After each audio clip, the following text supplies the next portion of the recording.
AR नाम से लिखा है, प्रणाम गुरुजी। प्राणाहुति क्या काम करती है, या वो भी एक माइंड गेम गिमिक है? एक जगह कहते हैं गुरु प्राणाहुति दे के साधक को गहरे ध्यान में ले जाने में हेल्प कर सकते हैं। प्राणाहुति से आपका क्या तात्पर्य है, इसको आप अगली बार एक्सप्लेन कर सकते हैं,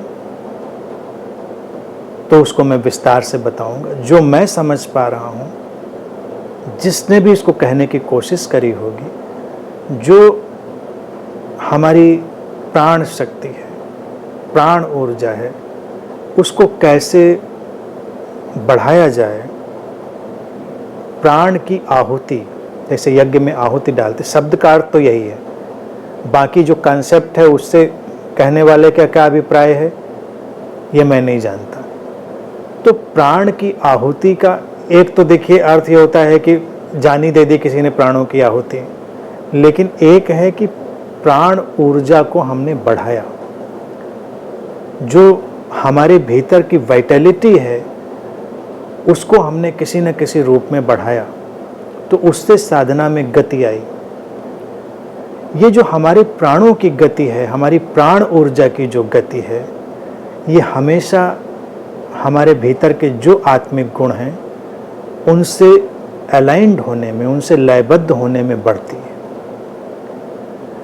अच्छा भोजन करेंगे, अच्छे विचार करेंगे, ये सब तो अपनी जगह पर है। एक्सरसाइज करेंगे तो भी आपकी प्राण शक्ति बढ़ेगी, लेकिन जो आत्मिक गुण हैं, प्रेम के, शांति के, करुणा के, संवेदनशीलता के, सजगता के, इनको आप बढ़ाएंगे, इन पर काम करेंगे तो भी प्राण शक्ति बढ़ेगी।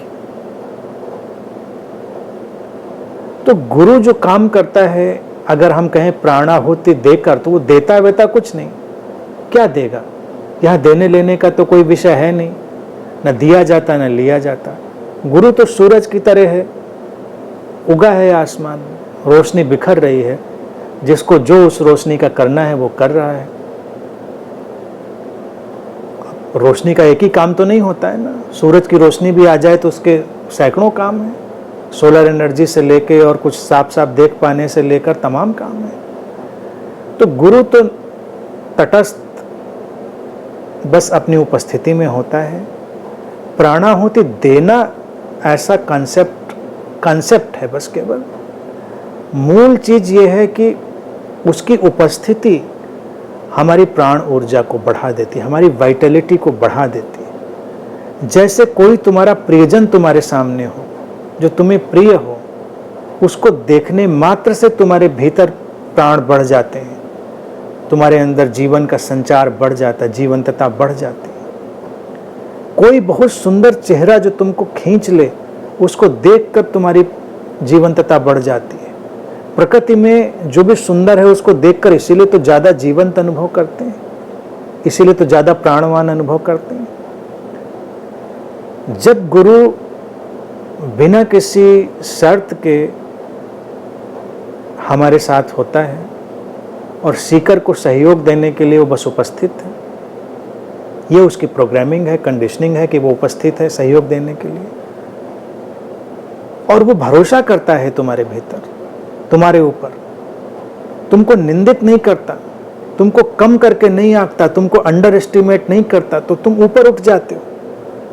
तुम देखो उन लोगों के सामने जो तुम्हारी आलोचना करते हैं, निंदा करते हैं, तुमको कम करके आंकते हैं, तुम्हारा उपयोग करना चाहते हैं, तुमको एक्सप्लॉइट करना चाहते हैं, वो तुमको छीण कर देते हैं, कमजोर कर देते हैं, तुम्हारी ऊर्जा को खींच लेते हैं, तुम कम प्राणवान अनुभव करते हो।